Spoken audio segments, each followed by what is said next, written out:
this movie come out? Here we go. It shouldn't have. That's the problem. Okay. Yeah. All right, Yeah. here we go. Okay. Wait, do I introduce you as Megan P. Nolan? Is that how I do it? Whatever. Who cares? Whatever. I don't care about Like, this doesn't episode. even matter. Like, doesn't even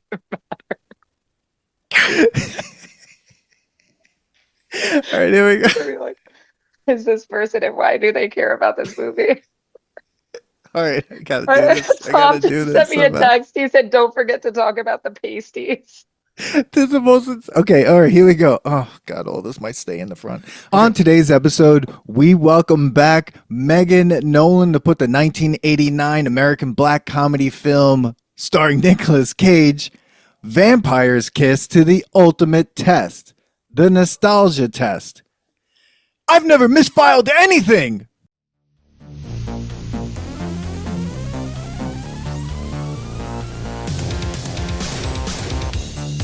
Welcome to the Nostalgia Test podcast, the show where three longtime friends put pop culture's past to the ultimate test, the Nostalgia Test. Welcome everyone to the Nostalgia Test podcast. I'm your host, Dan Dissinger, and I'm joined by my longtime friend and co-host, Billy D'Elia there in North Carolina. Billy, what's up? What up, man? How's it going? I mean, we'll see how it goes after this, but like it's going well. We are not joined by Manny. Manny dodged the bullet on this one, Manny Coelho. Though I did tell him he should watch Vampire's Kiss because he made me watch Airborne. So, and I hated Oh, Airborne. Airborne's much better than this movie. Come on. Shit, Air Just Bud saying. is much better. Airbud. Oh, that's Down, golden receiver. golden. And that's Meghan Nolan. You know her from Goonies episode and also the Terminator 1 episode, which I hope will be out by this point. Not sure. If not, that's coming. Megan, what's up? Hey, yo, I'm here. Hey, I'm here.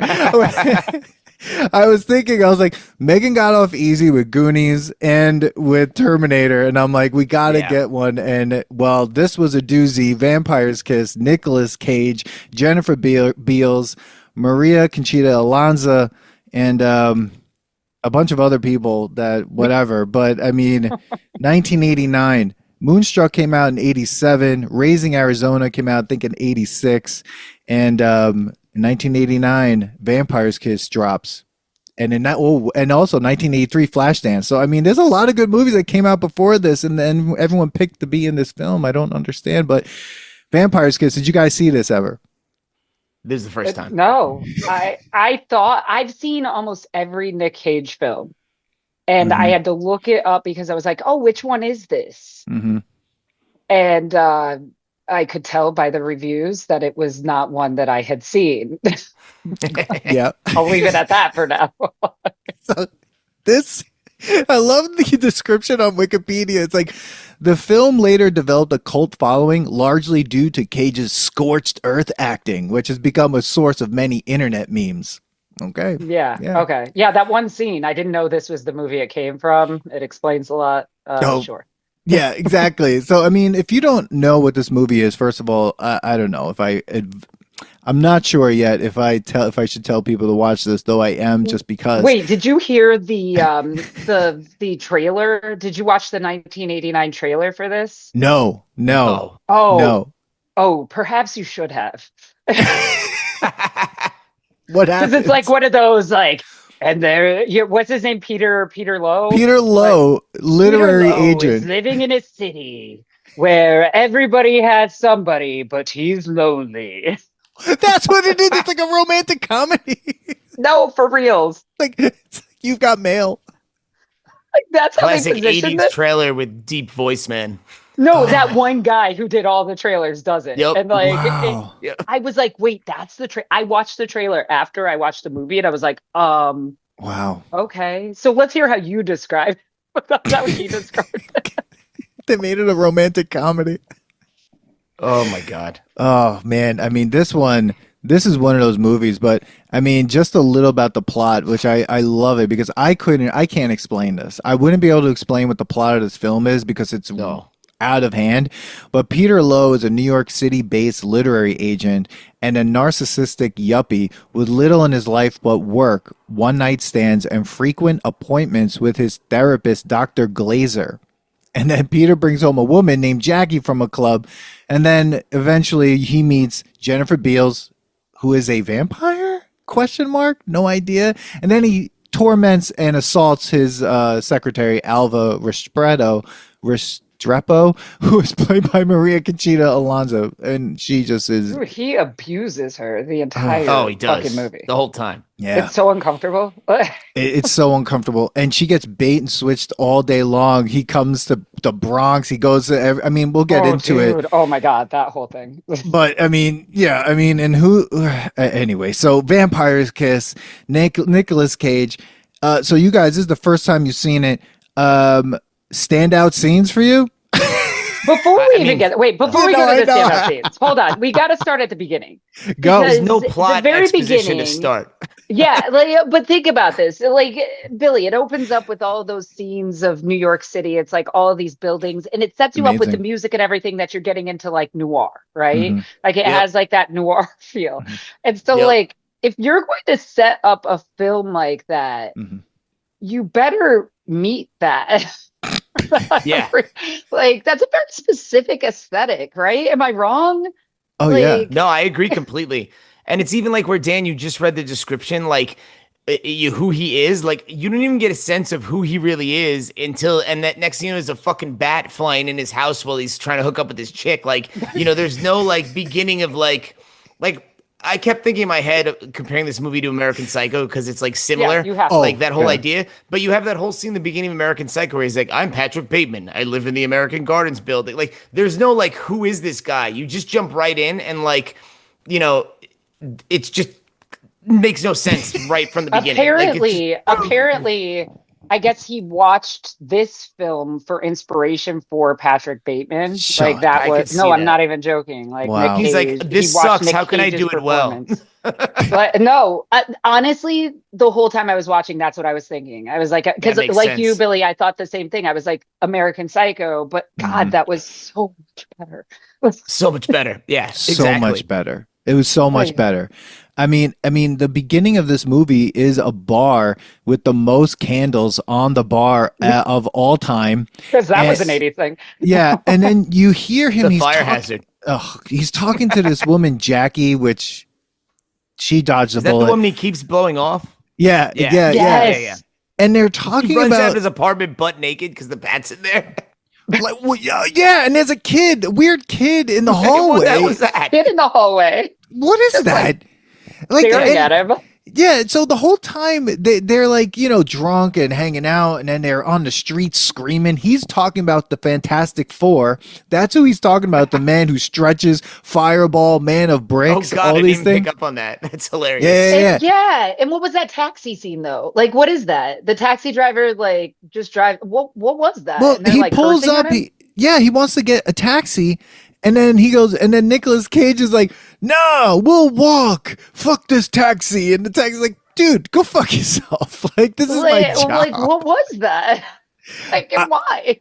I don't know. And then they walk to his place, and he's got the dumpiest apartment for someone who's supposed to be rich. It's a studio, right? This is my I think theory. It is. Perhaps it's really like all in his head, and he was living in an abandoned building. That's why it's such a dump. It's quite possible. Yeah. Like, he just imagines it's nicer than it is. Like, it's not actually. Like, she must have, like, she goes into the apartment. It's immediate. They're drunker than drunk. I've never seen drunk like this. Like, I've been drunk before. Wildly drunk. Wildly drunk. Just knocking shit over. And then then it's like the most awkward sex scene in movie history. Before you get to the sex scene, though, when he takes off his shoe and he lifts up his foot, like... What is that? Very weird. Very weird. What is this acting? Is this acting? What is it? I feel like it was improvised. Was the director like, no, your leg needs to be higher, closer to your ear. Put your foot closer to your ear and rip off the shoe. Yeah, it was very strange. Stop talking like a normal person. We need an accent. Oh, okay. Yeah, make some random accent that makes no sense and then stick with it the whole fucking movie. It's so weird. It's not New York. It's not really. It's nothing. No, it's like someone trying to sound pretentious. Like, it's not even Midwestern. Wasn't he supposed to be from the Midwest or something? Where did he say he was from? No, Pennsylvania. Was that it? I guess, but even so, I know people from Pennsylvania. Nobody talks like no, like it was that. ridiculous. It was ridiculous. He sounds like Ron Burgundy. Yes, he sounds. Ron Burgundy sounds better. Yes, it's like it's clearly like someone trying to do something that sounds weird. Yeah, and he's a short story agent. He's a short story agent. Short stories. You know what he sounds like? He sounds like a comedian doing an over-the-top impression of Nicolas Cage. That's what he sounds like. You're totally right. Yeah. Oh God. It's bad, dude. Like that accent is like, what is that? What is that? I don't know. I don't know. Okay, so you were talking about they were drunk. They're drunk, and then okay, obvious. I guess this is sex scene. We must get to it, and then bat. Incredibly fake looking bat too, by the way. Oh, bad. Wait, it's the size of a fruit bat, by the way. Yeah. We're in Manhattan, but you've got this giant fucking bat from the jungle flying in its open window. It looked more fake than the bat in the great outdoors. I forgot about that. Yeah. We're about to do an episode after this about spooky music videos, and the Bark at the Moon music video looks better than this fucking movie. Ozzy looks much better as a werewolf than this bat looks, man. It's just like you had no money. You can basically see the strings on it. Oh, yeah, and they're screaming. They're like screaming at the top of their lungs, just like insane. She runs out with no clothes on into the hallway. Because that's naked in the hallway. You see a bat. Yeah. Doesn't this guy have a bathroom maybe to run into? No, I think he just pees in the apartment. That's what it looked like by the end. Pretty much. Oh, and then he has like Gatorade bottles in the corner that he pees. It's like it's like the worst episode of Hoarders. Like it's just like that's what it becomes. Yeah. Oh my God! Oh, man. I can't. And then where does it go from there? Then so they leave the apartment. They go to her place, presumably, because he shows up to work the next day without socks. Yes, because Alva notices that. That's right. He has no socks on. And that's where the whole thing starts, where he's looking for the contract, right? Yeah. Which makes no sense. We've got to talk about this whole literary agent thing. Yeah, because like that's not like a super prestigious job. No. Where you get paid bank? Like, right? I don't think so, right? Like they're pretending like he's making finance money or something. Yes. Yes. Yeah. And he has all this authority over all of these women who work in the office. What? God. Oh, God. What are you There's so many of them. There's so many. This contract. Who the fuck cares? Like, what's happening? But what we find out is the writer doesn't care. No, not at all. We found that out early. He's just a dick. Yeah, he just wants to torture poor Maria Conchita Alonso. Alva. Oh God, Alva. Yeah, poor Alva. And it's so weird. And then it just escalates from there, where he like chases her into the bathroom, and then he's like, "I'm sorry, I was on mescaline yesterday." I'm like, "I'm sorry, what?" That's his fucking excuse. She's like, "Oh, I did it once in high school." Yeah, she says she's done mescaline. That's no one just casually goes, "Oh yeah, I've done mescaline." Sorry, I chased you around the office into the women's bathroom. I was just on a hallucinogenic drug. My bad. I was on a hallucinogenic drug that Hunter S. Thompson writes about. Like no human being. I came to work on it. Yeah, my bad. Won't happen again. Sorry about that. I'll go see my horrible therapist, who is who's the worst therapist on the freaking planet. Well, I was wondering by the end if his therapist was even real with that scene at the end. Oh no, she's real. I thought she was made up. Here's why she's real. There's that scene where he calls her, and then her young lover walks up behind her with a towel around his neck. Okay, why would they have him in there? Imagining that. No, he's not imagining that. He has those $3.50 teeth in his mouth when he's calling her for that. I know Which, that, by the way, but why would it's he? very expensive for plastic vampire teeth, especially in 1989. $20 is too much, Billy. Yeah, if I went and bought those now, I'd be like $350. Go fuck yourself. These are plastic. Like, come on, bro. Like, what? He's like, these will work. But those scenes can't be fake because he does kill someone. It's in the newspaper. Disco death. Did he imagine that? That many newspapers. Well, yeah. He's on the street talking to himself with a fucking plank of wood. This guy could be doing anything. It's all in his head, Dan. He just sat on the street corner. He doesn't know. So it's all in his head. This goes back to the argument about American Psycho. And maybe Bret Easton Ellis was just like, I'm going to do the same thing without the vampires and like make people think that this was either in Patrick Bateman's head or not. And maybe Bret Easton Ellis saw this movie. He was like, fuck, good idea, terribly executed. I'm going to write a book that's better. Yeah, get me the cocaine. Don't ever read that book, by the way, unless you don't want to sleep. Watch the movie instead. Oh God, yeah. Oh my God! All right, so okay, let's back this up. Let's back this up. So we talked about the bat, vampire bat. They leave. Musical then how does he hook up with the vampire again? It's like orchestra music. It's like orchestra music. The score of this whole movie is unbelievable. It's unbelievable. The shots of Manhattan are like, I thought I was gonna see a Ninja Turtle at 1 second because I was like, this is just like coming out of the sewer. Casey Jones just is like, hey, but like so he's torturing Alva. He's got this crazy stupid job, and then he goes to a club and people, first of all, did you notice who was in that club? David Hyde Pierce was the first person. Oh, I didn't even see him there. Oh, really? I didn't notice. He's talking to some woman, and then they go across. Someone tells a bad joke, and then he. Oh, the interest joke. Is that the interest joke? Oh, God. I don't even remember that. I was already starting to zone out at that point when I had to go back to it later. What was the joke, Dan? Do you remember? Something in my notes I just wrote the interest joke. I think it was something like, and it will collect interest, and the person was like, who would be interested in that or something like that? Yeah. And they were like, wah wah. Yeah. Nicolas Cage is sitting behind Jennifer Beals. He then sits next to her, and then the next scene they're in his apartment. I think that sounds right. So did he roofie her? Is that what happened? But that's my question. Is she real in that moment, or did he not go home with her? Because she acts like she doesn't really know him. Yo, at the end, she's like, what's your name? Like, and she remembers his name, but that's it, right? But see, that's my question. Like, did he just hit her at the club and then it was in his head, right? That's what I think. She turned him down, and so then he like in his psychotic and he had a mental break. Yeah. And he's imagining hooking up with her, but that didn't really happen. And when he maybe imagines, that's why she has the pasties. But that's maybe weird. That's the point of the pasties. He doesn't actually know what her boobs look like. I think he just imagined them. He just put Jackie's boobs on her, and they just go okay. Oh my God! They just couldn't afford to pay Jessica Alba. Whatever her name is. You know what though? Thank God. I applaud Jessica Biel. If she got on that set and they were like, all right, in this scene you're gonna be topless, but she's like, not happening. You can see, fuck yourself. You can film my back, but I'm covering all of this. And I'm like, this man's insane. I don't want to be near him.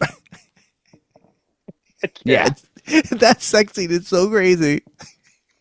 So is that where he had the mental break where he gets turned down from her at the bar, has a mental break, and then puts together the bat that he saw in the apartment and turns her into a vampire in his head? It's got to be. That's got to be the plot. And then, like, after the hookup in his head, he goes to the shower in the morning, remember? Like, or is that when he invited her in, or he made her coffee and he's like shaking the cup? Like, what the fuck was that? Yeah. You want some coffee? And then he's like, why is he shaking the cup? He's mentally because then later on, he invites her into the shower when she's clearly not there in a later scene. Yeah. Oh, God, man. I think she turned him down, and this is like the beginning of the end, right? It's got to be because, I mean, I guess it's just a movie about a man who's having a mental breakdown. So to your point, Dan, hilarious. If the therapist is real, hilarious. Such a good premise. It was so good. Yeah. But like, if the therapist is real and he says that he got horny from the bat, best thing I've ever heard in my life. He's like, the bat just got me hard. I don't know what's going on. So then obviously he's going to combine like Jessica Biel's character and the bat to get a vampire. Like the logical thing. It's logical. He was just resisting his urge to fuck a bat, you know? Oh, fruit bats. Oh my God. That's the thing when he says there, he goes, I was a little horny. I was drunk. I had a little too much to drink. Plus I was horny. And the fucking therapist is like, yeah, sure, Peter, whatever. I don't know. She's like, all right, bro, cool. Great. Good for you. Great. Get the fuck out of here, please. Yeah. It'll be $400. Thank you. I'll be $400. Yeah, exactly. Oh my God. And where is he getting that money? He does not make that much. I'm not okay with this. I mean, he bitched when not. he paid $50 for the cab ride to the Bronx and back. $50 all the way to Pelham. In the 80s. Yeah. Wait, no, didn't he say? I thought he said 20 because Tom and I like looked at each other and we were like, "There's no fucking way that only cost $20." It was 20 on the way there, and then it was on the way back, and it would cost like $44 or so. I guess in the 80s, maybe. I don't know. That seems crazy to me. That's an unbelievable cost, and I'm like, how is this possible? And he, first of all, okay, wait. Because we have to go back to when he meets Jackie at the art gallery. Oh yeah. Man. He's like, I gotta piss. My husband was sighing so deeply during this part. He was just like, is that the new museum? Yeah. And she goes, do you like it? He's like, I gotta take a piss. And he just leaves. He's like, peace, I'm out. I'm out. Now, I think it was because of her hat, where her hair was coming out. I mean, that's fair. That's fair. Hat. It's a half hat. Come on, it's a visor, Dan. That goes all the way around. It's like a flying saucer landed on her head. It's like a donut. And then ladies wear those in like Florida.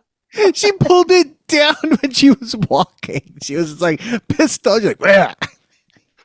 Dude, she calls him on a payphone. That was wild to see a payphone. She called him on a payphone to say "fuck you" multiple times. Oh, like, that makes amazing. Like, that was great. What? It wasn't even worth your quarter. He wasn't worth your fucking quarter. No, God, no. God, no. His choices on how to do this character is just mind-boggling. Like everything he over did. The top. I mean, he jumped on the desk in that one scene and pointed to Alva, like, or whatever. I was like, "What the fuck?" Like, everyone else very over the top. Everyone else in the audience, just in the office, is just like, "Yeah, it's like." They say, "Oh, he's so eccentric." Oh my! This is where's his boss to be like, bro, what the fuck is wrong with you? Oh, this is what I'm getting at. His boss was so that's the scene that really reminds us of what do you call it? Of why is my brain not working tonight? American Psycho. Of American Psycho, because it reminds us of the business card moment, right? They're all sitting around the table. They're all, talking garbage about women and their business cards, right? Talking about Alva. Yeah, but this time it's Alva, right? It's like, it's the same sort of scene. And they're just like, oh, yeah, that was great, Peter. You went into the women's bathroom, like, fucking fantastic. Hilarious. She asked me for a raise. HR violation. Like, she asked me for a raise, but you did. Can you believe she asked me for a raise? Like, that one guy's like, is my name written on the bathroom wall? And what did it say? Like, what the hell, man? Like, so weird. Yeah. It's gross, man. Like, very gross. Very gross. And I'm saying, like, American Psycho, it was the same shit, but it was better done. Like, it's just like it was a better social commentary. Like, it made sense. Yes. It was like the takedown of the whole yuppie culture of the 80s, right? You know? Yes. Yeah. This was not that. This was confused. I just couldn't get over Nicolas Cage's over-the-top, ridiculous performance. Like, every scene he's in, I just can't take anything seriously because it's so over-the-top, ridiculous performance. It's like, but it's not even like a caricature of Nicolas Cage. No, it's not. It's just over the top for no reason. It's not even fun Nick Cage, because like Face Off is over the top Nick Cage fun. Yes. Like, you know, like take your face off. Like, off. Like, yeah. Like, but this was just this is bad. Bad Nick Cage. Bad Nick Cage. Bad Nick Cage. I'm gonna like hit him with the newspaper, like a rolled up newspaper. Exactly. Bad Nick Cage. Bad Nick Cage. down, boy. I mean, no one was there to tell him no, and he had only done a few movies prior to that. They really needed someone to go, bro, you cannot do this. Like, you cannot do this. Yeah, rein it in a bit. Here's the question, though, too. Have you guys ever seen like Rumblefish? That was I think that was his first film. It was his uncle is Francis Ford Coppola, and he directed. Yeah, right. Yeah. So it was like an art house film. It was him and Matt Dillon when they were in their 20s. And it's off kilter. Yeah, it's off kilter. I actually really enjoyed that film. Like, and it's weird, but it's not this, right? Like, and it's also not like, this film needs to know what it is. Like, people online talk about this as if it's some like dark comedy. It's not. I didn't find it funny at all. Like, this is not a comedy. Like, this is not like, and that stupid trailer made it sound like it was a romantic comedy, like a romp for this guy to find his true love. No. Oh my God. This was the director's theatrical debut. Well, he failed. Robert Bierman. And also, get this. This is the best thing. This is Did he just get out of NYU film school? Like, I mean, like, actually, yes, he did. Probably. This is a funny fact from IMDb, and this really, I think, to me, puts a little context around what was going on set. According to the associate producer and casting director Marcia Schulman, in order to get turned on, Cage asked to have hot yogurt poured over his toes while he was doing a love scene with Jennifer Beals. That's disgusting. What the fuck? Okay, that says a lot more about Nick Cage's personal life than I think I ever. Jesus Christ! Hot yogurt. Ew. What poor like stagehand had to heat up his yogurt Get and the pour yogurt it on his feet. Poor Jennifer Beals. Cage needs more yogurt. Oh my He's God! Not aroused enough. Why would he need to be aroused? It's a movie. It's the movie. See, this is why people go, why are there intimacy coaches? This is why. This is why. For a lunatic like this, who's this is why she was wearing the pasties. You're right. You're right. That's why. You know, she should have had getting hot yogurt poured on his toes. She should have had all her clothes on. Right? Now spit on my back. If that lady wants to go calm naked, down. I'll go for it. Oh my God. Yeah, that's crazy, dude. Jesus Christ. Who said yes to that? Who said yes to that? I would have been like, dude, you're an actor, figure it out. That's like a request you expect to hear from like some famous weird actor. Like if they were like Marlon Brando asked for that in 1987, you'd be like, well, that's fucking weird, but he's Marlon Brando, I guess. But it's like Nick Cage is like 2 movies in, it's like pour hot yogurt on my feet. Like, get the fuck out he's of a Coppola. That's the problem. He's a Coppola. Good point. That's what I'm saying. Point. So that's You're kind of what I was getting at before, is that like he's in this family, right? Where it's like he was reared in this shit, and so he thinks that he can just do whatever he wants, kind of thing, you know. And it's like he doesn't lean on the nepotism that hard, but it's like it's obvious in stuff like this where it's like, what are you up to? Like what is this? Yeah. And why does he say this is one of his best films? Like, he says that himself in 2018 in a GQ interview. He said that this and Face Off this is one of his favorite, if not his favorite role. Wow. And here's why. And I think this is why, because no one said no. He was allowed. He was just allowed to do whatever he wanted. That's why he's like, yeah, hot yogurt on my feet. Let's go. I'm going to jump on this desk. I'm going to yell the entire alphabet at the top of my lungs. I'm going to scream at this poor actress. Like, you know, and I think like no one knew how to say no to him because he's a Coppola. And the other thing is, a movie like this, any other actor, this would have tanked their career immediately. There would have been a lot of rebuilding that they would have had to have done. But, you know, Nick Cage is Nick Cage. So, I mean, literally, it's not going to do anything to him. Like, it's not going to hurt him. So, like, he's just like, yeah, no problem. Like, I'll do this movie, and then Moonstruck, and then, you know, he did Moonstruck before this, and then, you know, he does, you know, whatever the hell after this. I would love to see. But, like, it's not going to hurt him. He's Nicolas fucking Cage, and he's just going to keep doing movies, and, you know, it doesn't matter what he does. You know, I mean, he is extremely prolific in terms of the number of movies he's been in, right? So it's like this ends up being a drop in the bucket. Like, it's not, you know, but once again, that's what makes it even more disappointing is that we've come to expect something from Nick Cage. Yeah. I mean, think about this.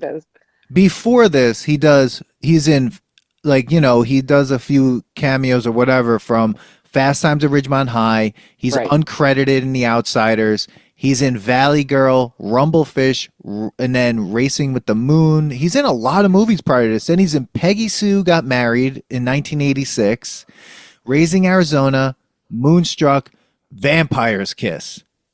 Like 2 great movies before this, and then this steaming pile of shit.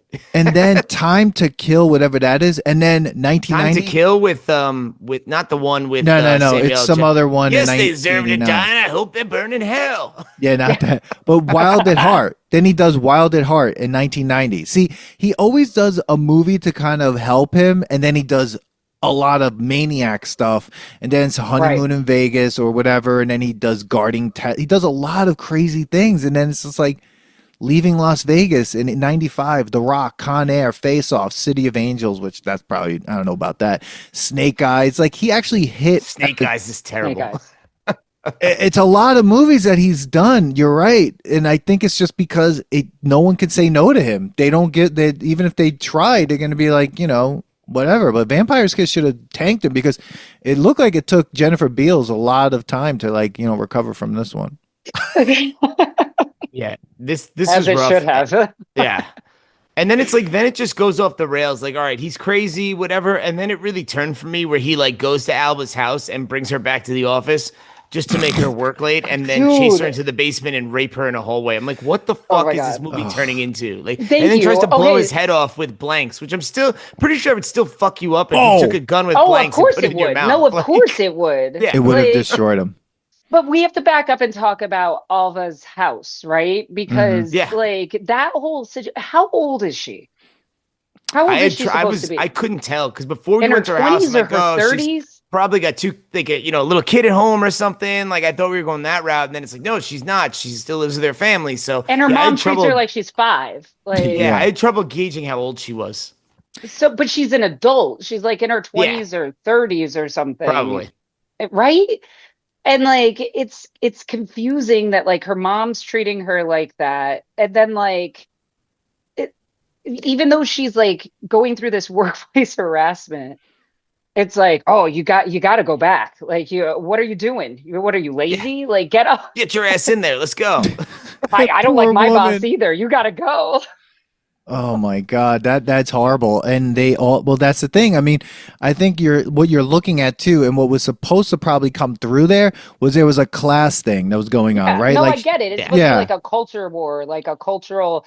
It's just not well done. Like, it is not well done. And why does she open the fucking door for him in her bra? Like, what is that? That's so, I mean, and she's, I mean, okay, I guess. You're telling this guy you have a gun in your purse and to leave you alone, and yet you answer the door. Dude, when I saw him outside of my window, I would have called the police immediately. And she threatened them and then didn't do it. Oh, come on. And let me answer the door and just kind of barely cover my chest up. Like, what is that? Like, that's just very strange. It was very strange. And I think that's the problem. Like, her part was just so horrible. And she was just trying to make do with, I guess, what she had. I mean, that scene when she's on the train and she's got the gun in her bag and like, you know, it's just like, yeah, it's the 80s, and she's taking the subway from like Midtown or something all the way to fucking to Midtown. Is that it? Yeah, she's taking the 6 train all the way to the Bronx. Like, I mean, every day. Like, and then he makes her stay late. That means she's getting on the 6 train at midnight? Yep. She's not getting home. Like, she'll never get home. This guy's a maniac. I mean, that whole scene was crazy. And then you find out she has a brother, which that comes out of nowhere. Yeah, at first I thought when she said that it was a lie and she was just going to like go scream for help at the gas station. I did too. And I was horribly disappointed that she actually had a brother and she wasn't like, hey, dude, go out and beat the shit out of this guy. She's like, give me ammo for this gun. Like, what was that? Give me blanks for the gun to scare him. Well, no, she wanted actual bullets. Oh, yes. Yeah. He was like, we only have blanks. Like, what? This is New York in the 80s. There's real bullets. They have real bullets. They gotta find some somewhere. Yeah, come on. Yeah. All we have are blanks. Wait, here you go, sis. Here you go. Good luck with this lunatic chasing you. Right? Once you find, he's not like, see you later. Oh, shit. He's in the car right now. He's in that cab. Let me go talk to him because that's what her brother should have done. Yeah. Exactly. Yeah, exactly. Who cares about your job? Alva's job. How much could she be getting paid that she has to take on this abuse? Thank you. Her mom should have been like, "Oh, go work at the corner deli until you find something else." Like, there's not a restaurant in the Bronx that she can work at. She has to go much better places. She could have made more money as a waitress at the local diner. Like, understand? Yeah. It was very weird. The whole dynamic with her was weird. And then he's like, "Come on, it'll be fine. We'll go back to the office." Then he's like, "You're gonna fucking find that file." I'm like, Jesus. The taxi driver's just driving. He doesn't turn around and be like, "Bro, that's not cool." Settle down. Yeah. Yeah, he drops the fucking C-bomb at her, you know, and it's like, whoa, dude, I forgot about that. Yeah. Things escalate very quickly. Yeah, and that's where I felt like he really, because he was losing it, and then it felt like that cab ride was where like he fully lost it and went like batshit crazy. This fucking guy is ridiculous. When he does the eye popping. Wait, before we even go anywhere else. We are nowhere, Megan. We are nowhere. Okay. This movie has no logic. What her brother said when she came in? No. This is so fucking weird. I wrote it down. He said, "You got a time to lean, you got a time to clean." Yeah, what does that mean? Yeah. Was he trying to reference, because wasn't he at first like, well, my boss is a dick too, like, right? And maybe he was talking about like that, but yeah. Billy? Well, I think it's like, because I remember we used to do the custodian thing. Like, it would be like, if you have time to lean against the wall, you should be fucking doing something. Is that what it is? Yeah. But why is he saying this to his sister who works? I think he was trying to like show that like shit sucks for him too. But like, yeah, dude, you don't have a crazy guy that's going to try and rape you a couple hours from now. I came in here for Yeah, I came in here for bullets, and you're telling me if you got it. He's like, fucking man up and go to work. Like, Jesus Christ. Like, her whole family's not helping her. Oh my God. Like, what does that mean? That is so crazy. Well, at least you deciphered it. But like, also, but he's not a janitor. He's working in a car place. Exactly. Like, I know. Yeah. I know. Well, I don't know what that means. Weird. I don't know. Like, he's random. I can't. No. Okay. Sorry, damn, back to you. Sorry. No, so there are a couple things that are really crazy about this movie, other than the other crazy things. But like that. Than the other crazy things. Can we just say, like, when he goes to see Alva in the Bronx, he says he brings soup. It's like a bag of powder. Bag. Yes. I thought he was gonna say have mescaline. He's like, I have soup. I'm like, what the fuck is a bag? Look at a gigantic like bag of blow. Like soup that you use for like French onions. Yeah. And because we know Nicolas Cage is probably a lunatic cokehead at this point, he's like shaking it like a bag of cocaine. He's like, that's exactly what he was shaking it like. It's just like a good soup. I got an 8-ball. I got some soup. Come on, I got some fun. Let's go, Alba. Why is Alva being tricked by condensed bag soup, like powdered soup? Like, you know, come on, Alva. Your mom just cooked a big breakfast. Yeah, you got food in your refrigerator. You don't need this soup.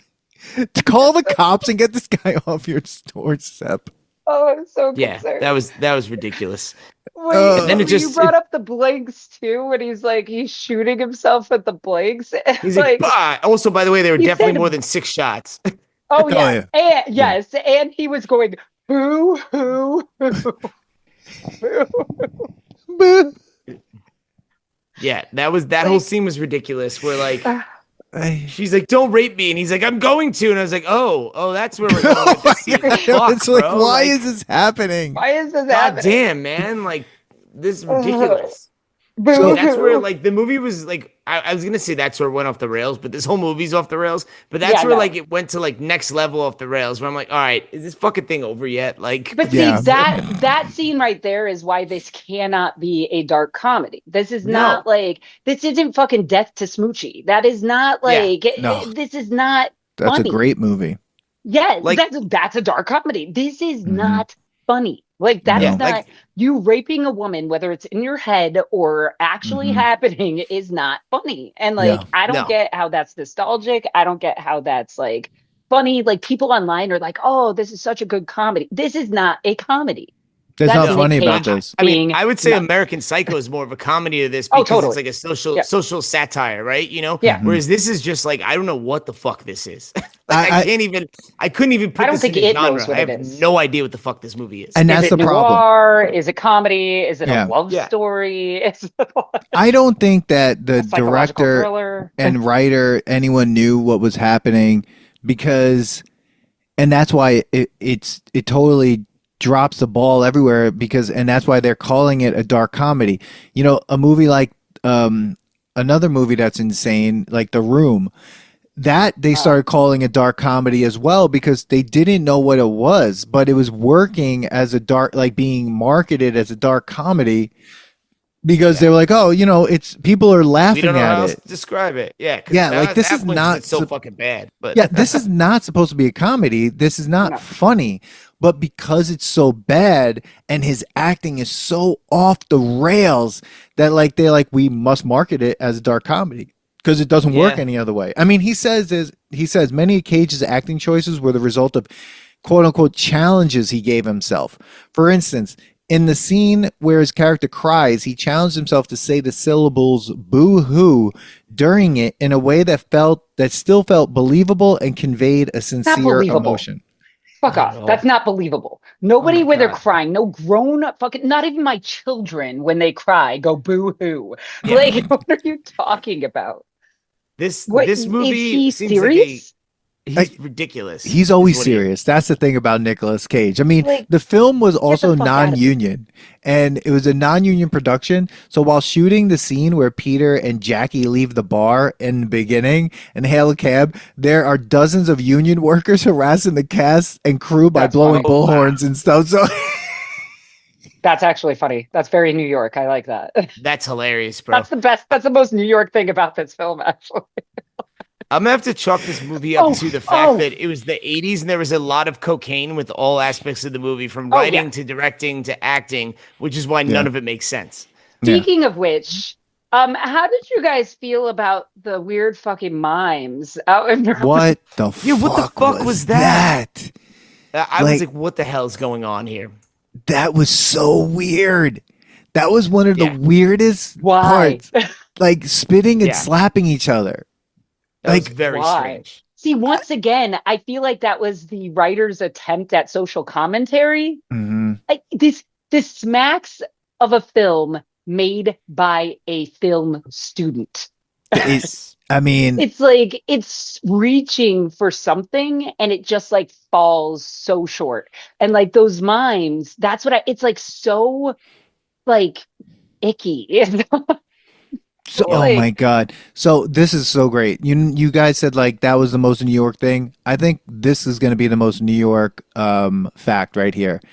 The shots of Lowe walking down the street at the end, clearly mad and talking to himself, were filmed with a long lens from a distance. The people walking past him are actual people unaware that a movie's being filmed. So, for example, the couple that Lowe says, "I'm a vampire, kill me," to while holding the stake are not actors, but real pedestrians passing by who have no idea they're filming the scene. Oh my God, dude. Like, that is so these are real hilarious. New Yorkers. That's like funny. he's screaming, "I'm a vampire." Those are like, real bro, New get the fuck Yorkers. outta And they're here. just like, yep, that's New York. I got it. And somebody had to like chase them down for like a release form later on.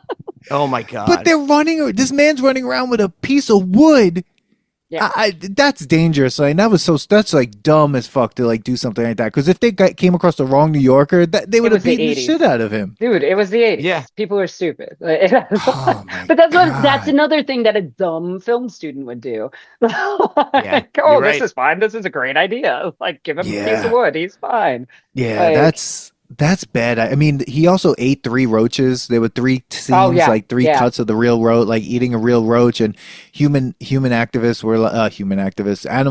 were after him for that. And animals, bro. He would have had rabies. Yeah, I know. I know. They drugged that pigeon. That's why he caught it. And Nicolas Cage didn't know. They drugged that poor pigeon. Oh God, dude. Oh God. Because I'm watching. I'm like, how did he catch that? That's what I said. I was like, those pigeons don't hang around waiting for you to touch them. No, you know how hard it was for Stallone to catch a chicken? Like, I mean, in Rocky, like this guy just picked up a pigeon, is walking down the street with a pigeon in his jacket and eats it. He fucking eats the pigeon. I was wondering why there were so many feathers all over his place. Did he pluck feather by feather before he tried to eat it? Like, I don't know. The whole thing walking to the kitchen? Like, it was like he was like a cat from a cartoon. Exactly. That's exactly what that was. It was like they watched too many Tom and Jerry cartoons and just spread feathers everywhere. Oh, and what about his coffin, his couch coffin? He's like sleeping under. That was the dumbest fucking thing I've ever seen of my whole life. Couch over me. Yeah, that was ridiculous in a movie full of ridiculous things. All right, so we need to talk about the club scene where he kills that woman. He punches the bouncer to get in, and they don't chase him. They don't chase him. They're just like, that's cool. Yeah, go on. Fuck it, whatever. So he buys these teeth. Well, that was prior, I guess. Was that prior? And then he eats the he bought the teeth, he made the crazy call to his therapist. Yeah. And then he goes to the club. Who's banging that young kid? First I'm watching, I'm like, wait, is that Alba's brother? I'm like, no, it's not. That's what I thought. Yeah. But so he goes into this club where the cut scenes, like the B-roll of the club, are just of like boobs and necks. Like the entire the whole weird time. cut. That's it. It's so weird. And then he looks like a lunatic. No one is saying anything. He looks like Nosferatu. He's walking through with the teeth. Everyone is just like, yeah, this is normal. Oh, he was watching Nosferatu before this, right? Yes, which was another reason why I thought everything was just in his head. Like he had just sitting in his abandoned apartment watching this movie, pretending he's Nosferatu. But I digress. Somehow finds one lone woman doing cocaine by herself in what looks like a banquet room. Yes. What the fuck, coke is a social drug. She is not going to be hanging out in a back room by herself. Yeah. Doing and then coke. at first she seems into him. She's like, oh, look at this cute guy with fangs making funny faces. And she's like making funny faces. I'm like, what the fuck is going on here? I mean, isn't that a red flag? Okay. Isn't that a red flag immediately? If you see a guy wearing costume teeth, you're not like, sweet, come over here, baby. Yeah. And then it escalates quickly. Very quickly. Very quickly. Like out of nowhere, he just grabs her and just like bites down on her neck with the fake plastic teeth. Fangs? Do you know how hard you have to chomp on somebody to actually get a chunk out of their neck with plastic teeth? Like those $3 plastic teeth? Probably pretty hard. And she immediately dies. Yeah. And then he's wandering around the club with blood all over him, and no one's like, dude, what the fuck? Yeah. Nobody cares about that. The newspaper the next day, like, murder at club. It's like, oh, maybe it was the guy covered in blood walking all over the place. It was That's the weird thing. Disco death. Disco death. Okay. Yeah. Thanks. But he's like out there chasing her. Like what was that character's name? I can't even remember. What was her vampire? Jennifer Beals. What was her character? I can't remember. I think I have it up. Hold on a second. I can't even remember. Talking, I'll find it. It's so bad. But he's chasing her, even though she's with this guy. Donald. And that guy gets a name. Donald? That guy gets a name. That guy's name was Donald. Okay. Yeah. Archie. Her name is Rachel. Oh, Rachel. Oh, that's right. Yeah. How about when she's like, you're pathetic, and spits on him? Yes. And he has blood all over him. Yeah. If you see that dude in a room by himself with blood all over him, you're going to continue to engage. You live in fucking New York City, and you're going to continue to engage with that individual all the way out onto the dance floor. And then just like everybody's just staring at him like, wow, that's weird. And then they go back to dancing after they like usher him out. Like, oh, it is what it is. No one did anything. Another guy, another day at the club, other guy with blood all over him. Yeah. Exactly. Another dead chick in the back. It is like, what? Another disco death. Yeah. Oh, you see, Jennifer Beals had to really make, like, she had to, like, survive this movie. And she did a lot of work afterwards, but it wasn't like anything like Nicolas Cage. It took her all the way to, let's see, 95 when she was in 4 Rooms, and then Devil in the Blue Dress, and then finally, then Prophecy 2, which I don't know. But Nicolas Cage, he gets to make this piece of shit film and then do whatever he wanted after. Nepotism. Yeah, I mean, it took Jennifer Beals all the way to the L word. Yeah, to the L word. The L word. Yeah, that's really when she came back, honestly. 2004, like from 1989. It's also commentary, I think, on Hollywood as a whole. Like it's not that damaging to the white guy, right? It's not like he can bounce back and do whatever. Like, but like it's strugglesville for her after this, whether she admits it or not. Like, no, I mean she was working, but it wasn't like anything where it was like. No, it's not until the L word that she's like really back. Yeah, like, Nick Cage. And then you can have Nicolas Cage come out and be like, "I love this fucking movie." Like, what, dude? Like, one of my best roles. Sure, yeah. This is my Maybe favorite it's fuzzy scene in your brain because you were high on cocaine at the time. But like, go watch this movie again, bro. It's shit. Yeah, he had an 8-ball and warm yogurt. That's why it was so great. Best role ever. Amazing. Yeah, let's anyone. If you got some yogurt and an 8-ball, let's reboot this thing. Yeah, he'd be all in it. Please do not reboot this movie. No. Jesus Christ. This movie was made. Reprise that role. How much money do you think it took to make this movie in 1989? 5 million. No. What? I was going to say 12,000. 2 million in 89. Yeah. And it only made $725,000. That's not wow. Like, that's so surprising. But it became like a cult classic. And then it's so this is not like, this isn't Rocky Horror Picture Show. You guys need to fucking cut the shit. Anybody who is saying that this is good, I am concerned for your mental health. A few funny other things. Judd Nelson was considered for the role of Peter Lowe. Oh my god. That would have been great. So was Sylvester Stallone. Oh my god. John Travolta and Arnold Schwarzenegger. Oh, what?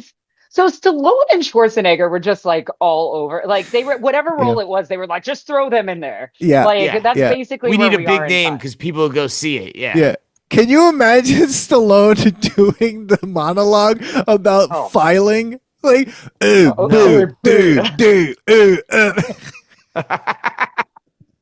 never misfiled anything. Oh my god. Or Arnold Schwarzenegger, he did to say the alphabet. Get the fuck out of here. Nicolas Cage had so many lines in this movie, and it was ridiculous. Every single one. The whole end of the movie, when he's talking to the wall, was the greatest thing ever. With his with the fake therapist in his head that never existed. Oh god. Yeah, and those are all New Yorkers walking past him. That's ridiculous, dude.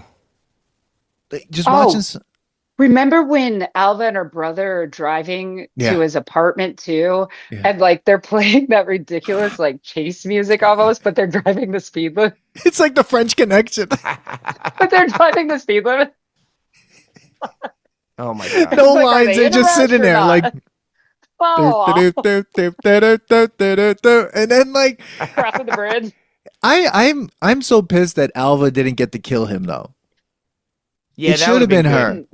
Yeah, that would have been very cathartic. Well, they couldn't find the real bullets. Like, what are they gonna do? My favorite part: Nicolas brother Cage goes in with a tire iron. Like, it's ridiculous. I'll be right back. Yeah. No. And then he stakes him. But by the way, like I'm watching and I'm like, oh, is he going to hit the stake with the tire iron? He's like, no, he just pushes it into his chest. I'm like, I don't know if you could do that. You have to be pretty fucking strong to just like shove a board into someone's chest. I agree with you, but I still think he did it to himself. Like, I think this is all in his You don't think Alva's brother was there? Not even there. He just off himself. Alva's brother wasn't there. Then why had But then why had the exterior shot of him breaking the window? Why not? He lives in an abandoned building. Yeah. Yeah. That was just another criminal coming in to steal something. Like, that wasn't actually Alva's There's brother. There's other storylines happen. This is all in his There's head. an Alva movie. And a Dude, he gave his therapist a young lover. It's all that over was grabs here. Yeah. I don't understand that whole part. And I'm convinced it's all in his head, because remember, even like Rachel says to him, like, oh, like you're such a brilliant, that's my brilliant, what do you call it? Like literary agent. Yeah, like, yeah. Yeah, because he's not actually a literary agent. That's just what he wants to be in his head. Oh no, she doesn't exist. She only exists in like the first scene when he sees her, and then at the end. Yeah. But that's what I'm saying. It's like he's not. I don't even think he's a literary agent. I think this is all in his head. But she. Oh my god! But she smirks at him. Yes. The crazy you see what I'm saying, Billy? Yeah. I can He's see on that. the street corner. You're just imagining all of it. Rambling, crazy homeless guy. So Jackie doesn't exist. C, D, E, F, G on the corner. So Jackie doesn't. What about Jackie? She doesn't exist. No, he made that shit up too. You don't fucking go to an art museum with somebody and say, I gotta take a piss. And just bounce. And then he's like, I'm sorry, let's hang out again. What about that kid? Maybe that kid was making it up in his head. That was so weird. Like, I thought that would be connected to something. I'm like, is a vampire live upstairs and that's just gonna happen? And then it's like nothing. That's because, Billy, you expect a secondary character to have a purpose because you're smart and you've watched a lot of films. But there's no purpose whatsoever. Once again, I feel like it was a film school project.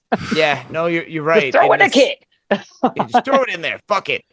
Yeah, He's and gonna watch when they're having the fake therapy session where he's like, "Oh, I'm in love with this girl now," and he's like, "Oh, I have to tell you something. I raped someone last week," because I wasn't sure that he actually raped Alva until that. Yeah. And she's like, "Well, that's okay. It happens." That's okay. Like, but that's because it's all in his head. Yeah. Yeah, he's just trying to his own his id is justifying it. Yeah. His narrative. It's his That was the best part. She's like, narrative. "Oh, it's just some id release." Yeah. But that's him saying that. And then that woman who's playing the girlfriend or whatever, that actress, what is she doing? Like, that was the weirdest freaking scene. The one who she said she has she has a love interest, another patient for him. Yeah. Like, why didn't I think of connecting you to her? Oh my God. And he's like, I murdered someone last night too. Like, okay, people die in New York every day. Yeah, people die in New York every day. It's fine. Oh. But then they get into the apartment. He gets into the imaginary apartment. fight was great. Screaming at her. He's like, shut up. Unbelievable. That was ridiculous. Because at first I was like, who's he yelling at? And I was like, oh, it's his fake girlfriend that he just found out about in his head. It evolved in 5 minutes. It went from he was in love with this like imaginary woman. Because does he even call like a bitch or something in like the first 5 minutes? I'm like, Jesus, bro. Like this guy's a terrible human. What do you know, you bitch? Yeah. Oh my God. Oh my God. Yeah, this is rough. And so I can think of one redeeming quality of this movie, to be honest with you. So many people are just like giving it so many great reviews. Dude, just because you laugh at something doesn't mean it's a comedy. And like it's just like I am not convinced. Like I am concerned unless there are a ton of trolls out there. Like maybe they're doing it just like they're all trolling. I don't know, but I'm not buying possible. Yeah, I'm not buying this. A lot of these people, well, mostly are dudes.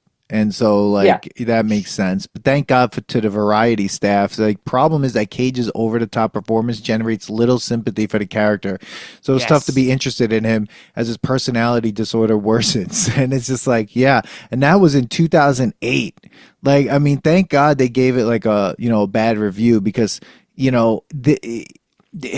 I think, and here's the funny thing, because I put a story up on Instagram and like for people to vote whether or not they what they think of this film, and vote on who was whatever, if it passes what they think, if it passes the test. And it is overwhelmingly right now. Well, see, that's the thing. So, Uh-oh. What? Did it change? oh, thank God, Billy, our friend Stephanie Machado said, "What's this?" Thank God. So she's never seen it. Okay, so so right now the "What's This" is winning by 8 votes. Is winning with 8 votes. But if you're looking at Hell Yeah and Just Nostalgic and Hell No, Hell Yeah is winning by a single vote. 7-6, Crazy. and Hell No 0 votes. Wait, what? Who is what? Like, I'm convinced they think it's another film, or they haven't watched it That like could be in it. decades. I You know think what I the mean? That's thing probably is, what it is. the thing is, I think it's everyone's love for Nick Cage, and But this is because not a Nick Cage film. Like, this is not a good one. This is not like. yeah, Nope. this is a rough one. This is a disaster, and I truthfully, agree. Killer Clowns from Outer Space was like a very really rough film to watch, but again on the rewatch, but I mean, I think that movie definitely way better. I mean, it was like at least nostalgic, that one. But I will say, Dan, I think the biggest thing, which that variety of views would hit it for me, like if you want to have a character where their descent into madness has impact, you need to care for them in the first place. And you don't hear, and this is the same problem, and I've argued this, we've had this discussion before. It is the same problem I have with Kubrick's Shining, is that if you read the novel The Shining, he is a normal person and trying to do the right thing, and the hotel turns him into a fucking crazy person, and like you empathize with him. Jack Nicholson is fucking batshit crazy from the beginning of that movie, and he just gets more and more batshit crazy. And to me, there's no empathy or you want this character to succeed. And without that, like, and that's it's a well-made film, right? But to me, that plot fails. Whereas this is like plot failure and the movie is a piece of shit. So it's like, double whammy. Yeah, it's not well written at all. Like, it's not. No. There's no redeeming quality here. Like, No. I don't even know. Was there a writer on this? And like in terms somebody of wrote like, it. Did Nicolas Well, well, Cage here's write the it? writer. Joseph Minion wrote this movie. Minion. Joseph Minion, and you suck. Let's. I mean, after this, He was he's in never, film school, and after Yeah. after he graduated, he made nothing. Yeah. He wrote, I don't know. After Hours, he wrote that. I don't know what that is. Julia in 1987. Dude, I'm whatever a that creative is. writing professor, and I have college students who are producing much better shit than Oh, I'm this. sure. Like, I'm sure. this is insane. Like, Yeah, this That's is trash. This is and garbage. like to that point, why did Nick Cage read this and say, "Oh yeah, I got to do this"? Amazing. Let's go. that's probably the biggest question. And Jessica Biels, like, why was she like, "Yep, this is a film I need to be in"? Like, Yeah. Yeah, I don't know. Yeah. It's very, very many questions here. A I'm lot gonna of chalk it. it up to cocaine once again. Yeah. yeah, you're right. That's all So I can think of. so I think we've come to the point where we have to put this to the test now. Yeah, there's nothing else worth discussing about this. We've beaten the horse. I'm surprised into the we ground. talked about it that long. If I'm honest. Yeah, exactly. I mean, there's so much to talk about. All right, so why don't we start, Megan? We'll start with you.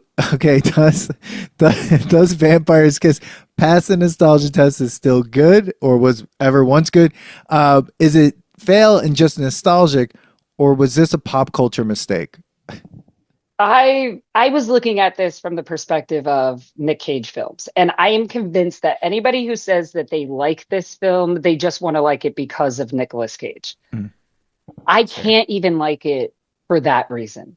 This is a steaming pile of shit.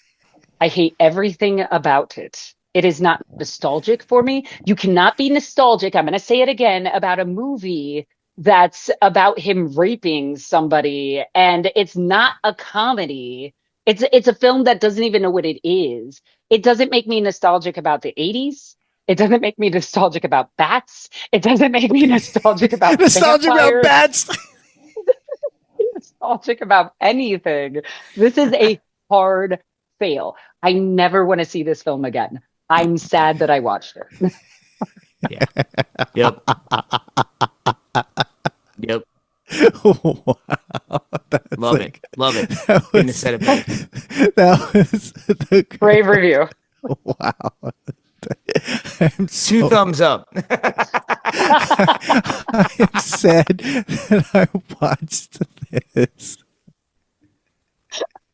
Oh my God. Wow. So sad. I can't get that time back, man. I can't get that time Wow. That was good. Okay.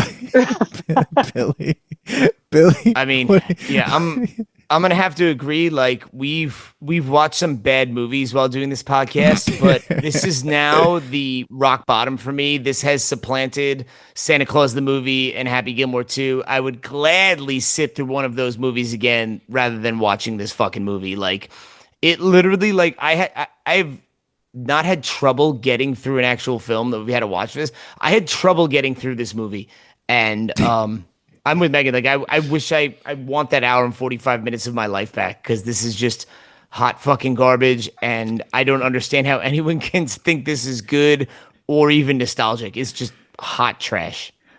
So okay. I agree. Two thumbs down. What about? So would you rather watch Roadhouse the reboot? Yes. Yeah. Whoa. Okay. Wow. Yeah. This is a really and that movie's fucking awesome. I'd rather watch Conor McGregor on 2 8 balls of cocaine rambling for an hour and 45 minutes than watch this movie again. Wow. Wow. All right. So let's see if this works and you hear this, but I got to see. This is kind of, I think, the way I think about this movie as well. Let's see. Hold on. Oh, damn it. It didn't work. Forget it. All right. I was trying to play your clip from something. This is the technical mistakes of this podcast. So, was it the trailer? No, it was Billy saying that Happy Gilmore 2 was dog shit. And, yeah. But this is dog diarrhea. How about that? Yes, exactly. This is a dog pulling himself across the carpet on their butt. This is after feeding your dog castor oil, right? Is that? Yeah. Oh God. Yeah. Yeah, I've seen this before, and it was weird when I watched it the first time. I didn't understand what I was seeing, and I was like, you know what, let's do it. It's going to be a funny rewatch, and that's what the podcast is about. But I think you're both right, because in terms of Nicolas Cage movies, this is like one of those films that makes you question, what is he good in anything? Yeah. Because when you think of just his career, you're just like, when I think now of Moonstruck, I'm like, now wait a second, was he good at that? But he was that Nicolas Cage in that movie. Like, because when you watch some of the stuff he was doing in Moonstruck, you're just like, he's 2 years from Vampire's Kiss. And he was crazy in Moonstruck. But you see, they had a director that was probably like, no, dial it back. Like, this is a good script that I wrote. No hot yogurt. Yeah, Cher was probably like, get the fuck out of here. No hot yogurt. You know what I mean? Yep. I'm the star here, bitch. Yeah, I'm Cher, and you're Nick Cage. Like, okay. Calm the fuck down, bro. Yeah, everyone in that movie was a really great actor. And I'm not saying that Jennifer Beals didn't do a good job with the garbage that she had to do. I mean, she did what she had to do. Maria Conchita Alonso had to deal with whatever garbage she had to do. It basically be tortured by Nick Cage. But, like, this movie is a real fucking, black eye on his fucking career, and it makes me question everything. And Face Off was only good because I guess you had two maniacs in that movie at the same time and a lot of explosions. If there were more explosions in this movie, maybe we'd be saying something different. Explosions. But explosions. Is that why Con Air is so good? Explosions. Of course. Well, when you watch Con Air, his choices are so stupid, and the movie's bad. But they blow everything up, and plus so he's got great hair in that movie. Oh, great hair! Yeah, great hair. The wig in that movie, the wig in that movie is amazing. But I'm gonna say that this movie, it's a pop culture mistake. It fails tremendously. I know a lot of people, when we put this out, are gonna be like, "You're wrong," and I'm like, "Well, you all said that about Happy Gilmore too, and I think you're wrong. I think that was a bad film too." But yeah, this is. Even just watching it for the weirdness of his part, you still have to deal with it just being a horrible movie. I mean, that old woman that walked into the bathroom, we didn't even talk about her. She looks what right. What the fuck is that? Why is she even there? Like, did she say something like, "What the fuck are you doing in here?" or something like that? Like, yeah, but then she's still milling in there, and she doesn't stop it. No, she doesn't stop anything. Get out, asshole! And she like pats Alva on the back after, like, "Hey, okay." She looks right down the camera too, like right down the barrel of the camera, like walking out. I'm like, this isn't The Shining. Does the director tell her walk very slowly towards the camera and block the shot? Like, I don't understand. I think the director was like probably doing like a line at that point. It's like, fuck it, we're gonna keep going. We got roaches to eat and fake bats to deal with. But yeah, this was bad. Nick, more hot yogurt. Oh god, get the yogurt. Let's go. Where's Jackie? Oh my god. Where's the woman who plays Jackie? Oh, she left? Yeah, she ran. She ran the other direction. She's done. She took her hat and went home. Oh my god. But yeah, no, this was bad, and I'm never we'll never watch it. I actually would rather watch Airheads than this. And Billy, I know you like Airheads. Yes, fuck yeah, Airheads is great. Yeah, Airheads is great. Billy says, "Oh boy." I wouldn't say great, but it's probably nostalgic. But Manny and Dan hate that movie. I still watched it recently, and I find it still entertaining enough. Yeah, you're like, oh yes. Me, Manny, and Steve went in on that movie. We're like, what is this? Yeah, but it's not as bad as this. There's at least semblance of a plot. Oh, not even close. I would watch Airheads again before this any day. I would watch it twice over. Yeah, exactly. Like, that's the thing about the 80s, and then like we'll end this. But like, we did an episode on The Cutting Edge, and that movie was awesome, and it's ridiculous. Like the idea that this thing that he's gonna do with her at the end is grab her by her skates, spin her around, and throw her in the air, and then she lands she would die. Obviously. During practice, she would be killed in that movie. Neck would be snapped. Yeah, toe pick. She's dead now. But this movie is in 80s. It's right there. 89. Roadhouse came out in 89, right? I mean, to think that those two movies came out in the same year is sad. But that's it, everyone. Well, that's the Vampires Kiss episode. And so all those people who wrote that they don't know what it is, keep it that way. That's the lesson here. Don't do it. Don't watch Don't do it. Stephanie, don't watch it. Thankfully, our next vampire episode will be tackling a good vampire movie with the Lost Boys. Oh, yes. Yes. That is a quality 80s vampire movie. Man. Yeah. And then Megan will have you on for Over the Top. Fuck yeah. Let's do it. See, that's another one to your point, like ridiculous concept of the 80s, but like it's still like it's not like so fucking bad it makes you want to vomit like this one. You can be like, this is dumb as shit, but like you can find some parts that are at least mildly entertaining, right? I love that seriously. No redeeming qualities. There's a low bar after this, so yeah. All right. So perfect time to get you on for Over the Top. Yeah, right.